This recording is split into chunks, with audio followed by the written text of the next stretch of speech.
ওয়াকফ সংশোধনী আইন নিয়ে প্রতিবাদের জেরে অশান্ত বাংলা। রাজ্যের বিভিন্ন জায়গা উত্তপ্ত হয়ে উঠেছে। বিশেষ করে ওয়াকফ সংশোধনী আইন নিয়ে প্রতিবাদের জেরে অশান্ত হয়ে উঠেছে মুর্শিদাবাদ।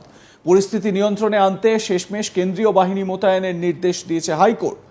আর কেন্দ্রীয় বাহিনী মোতায়েনের পর অনেকটাই নিয়ন্ত্রণে এসেছে সুতি, জঙ্গিপুর, ধুলিয়ান সহ মুর্শিদাবাদের বিস্তীর্ণ এলাকা।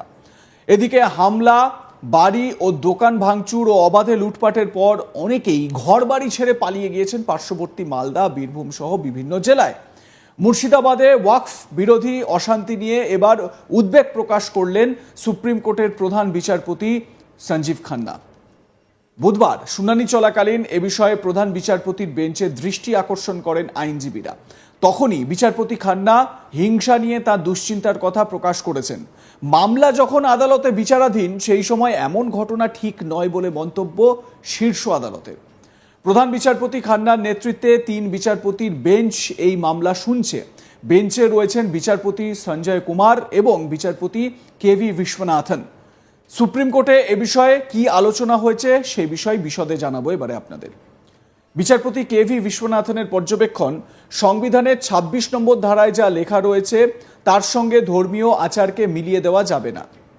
এক মামলাকারীর হয়ে কপিল সিব্বল ওয়াকফ বোর্ডে হিন্দু সদস্যদের থাকা নিয়ে সওয়াল করেন। প্রধান বিচারপতি বলেন মাত্র 2 জন অমুসলিম সদস্য ওয়াকফ বোর্ডে থাকবে।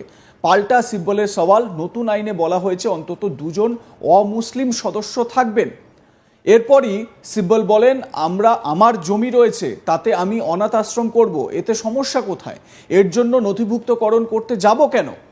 এই শুনে প্রধান বিচারপতির পর্যবেক্ষণ, ওয়াকফে সম্পত্তির নথিভুক্তকরণ করলে ভালো হবে।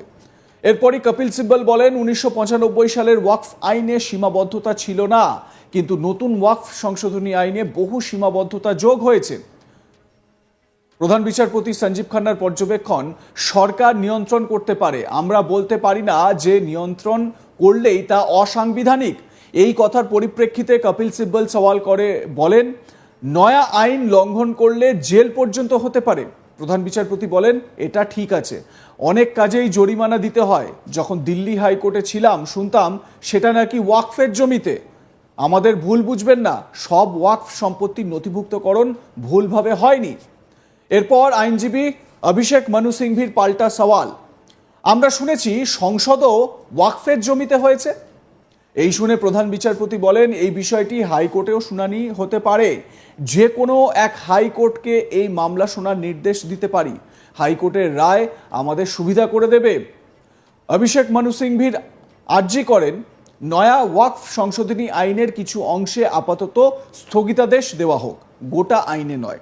এই শুনে প্রধান বিচারপতি বলেন, আমরা আসবো বিষয়টিতে। এরপর কাশ্মীরি পণ্ডিতদের হয়ে এক আইনজীবী সওয়াল করেন। তিনি বলেন যে আমি কাশ্মীরি পণ্ডিত, আমাদের একটা মন্দির রয়েছে, এবার মুসলিমদের একটা অংশ এসে বলল এটা আমাদের জমি, এটা কি ঠিক? এরপর ওয়াকফ আইনের পক্ষে সওয়াল করেন আইনজীবী এসজি মেহতা। তিনি বলেন, যৌথ সংসদীয় কমিটি 38 বার বৈঠক করেছে, কয়েক বছর ধরে বিভিন্ন এলাকায় ঘুরে বহু স্মারকলিপি পরীক্ষা করা হয়েছে, তারপর সেই বিল সংসদের 2 কক্ষে পাশ হয়ে আইনে পরিণত হয়েছে। এই শুনে বিচারপতি সঞ্জয় কুমার জানান, কোনটা ওয়াকফ সম্পত্তি কোনটা নয় তা নিয়ে কোর্টকে সিদ্ধান্ত নিতে বলা হোক। এরপর আইনজীবী মেহতার দাবি, 95 সালের ওয়াকফ আইনেও সম্পত্তির নথিভুক্তকরণ বাধ্যতামূলক ছিল। তার বক্তব্যের পাল্টা প্রধান বিচারপতি প্রশ্ন করে বলেন, কোনো ওয়াকফ সম্পত্তি নথিভুক্ত হয়ে গেলে তাকে কি নতুন আইনে বাতিল ঘোষণা করা যাবে? এই শুনে আইনজীবী মেহতা বলেন, নথিভুক্ত হয়ে গেলে তা হবে না। প্রধান বিচারপতির পর্যবেক্ষণ, ব্রিটিশরা এদেশে আসার আগে সম্পত্তির নথিভুক্তকরণ হতো না। অনেক মসজিদ 14-15 শতকে তৈরি হয়েছিল, যেমন জামা মসজিদ। এরপর আইনজীবী মেহতা সওয়াল করেন, তাতে নথিভুক্তকরণ করতে বাধা কোথায়? প্রধান বিচারপতির পর্যবেক্ষণ, জেলা শাসক যদি সিদ্ধান্ত নিতে শুরু করেন যে কোনটা ওয়াকফ কোনটা নয়, তা কি ঠিক হবে? এরপর আইনজীবী মেহতাকে প্রধান বিচারপতি প্রশ্ন করেন, এখন থেকে কি মুসলিমদেরও হিন্দু সম্পত্তি বোর্ডের সদস্য হতে দেওয়া হবে? আমাদের সামনে 3টি পথ, 1 আমরা পিটিশন শুনব, 2 হাইকোর্টে পাঠিয়ে দেব, 3 হাইকোর্টে পড়ে থাকা পিটিশনও গ্রহণ করে আমরাই সিদ্ধান্ত নেব। ওয়াকফ আইন নিয়ে পশ্চিমবঙ্গ সহ একাধিক রাজ্যে কিছু এলাকায় অশান্তির ঘটনা সামনে এসেছে। শুনানি শেষে এই ঘটনা নিয়ে উদ্বেগ প্রকাশ করেন প্রধান বিচারপতি সঞ্জীব খান্না। তিনি বলেন, যে হিংসা হচ্ছে তা খুবই উদ্বেগজনক, এরকম হওয়া উচিত নয়।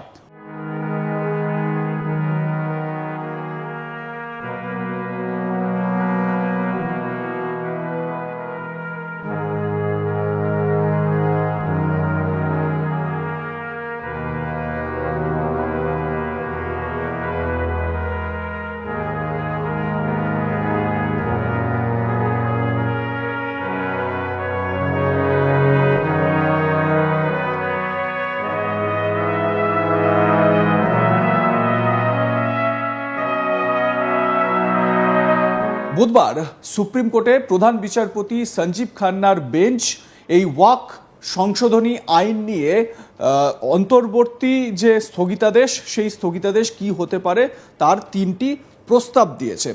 ওয়াকফ সংশোধনী আইনের 3টি ক্ষেত্রে অন্তর্বর্তী রায়ে স্থগিতাদেশ জারি হতে পারে বা প্রস্তাব কি দেওয়া হয়েছে সেগুলো আপনাদের বলি। 1, যেসব সম্পত্তি আদালত ওয়াকফ সম্পত্তি বলে ঘোষণা করেছে সেগুলি আর ওয়াকফ সম্পত্তির তালিকা থেকে বাদ দেওয়া যাবে না। দ্বিতীয়ত, যেসব ক্ষেত্রে ওয়াকফ সম্পত্তি নিয়ে বিবাদ রয়েছে সেখানে জেলাশাসক নিজের প্রক্রিয়া চালিয়ে যেতে পারেন, তবে তার সিদ্ধান্ত কার্যকর হবে না।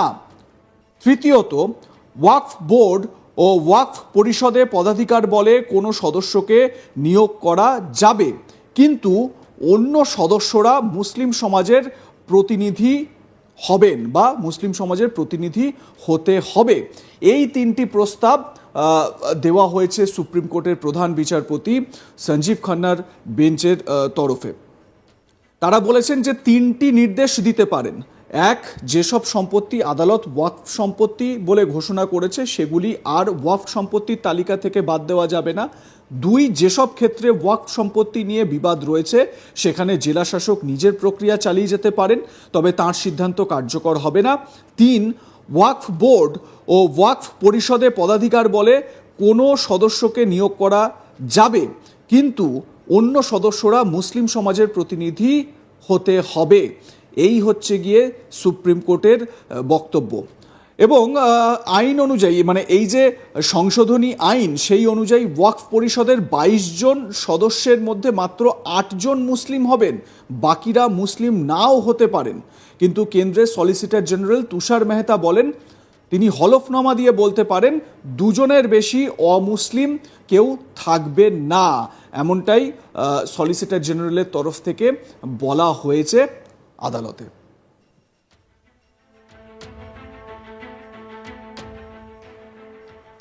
এ বিষয়ে আপনাদের মতামত কি জানাতে ভুলবেন না। দেখতে থাকুন আজ তাক বাংলা, সাবস্ক্রাইব করুন আমাদের ইউটিউব চ্যানেলটি, বেল আইকন প্রেস করুন নোটিফিকেশন পেতে।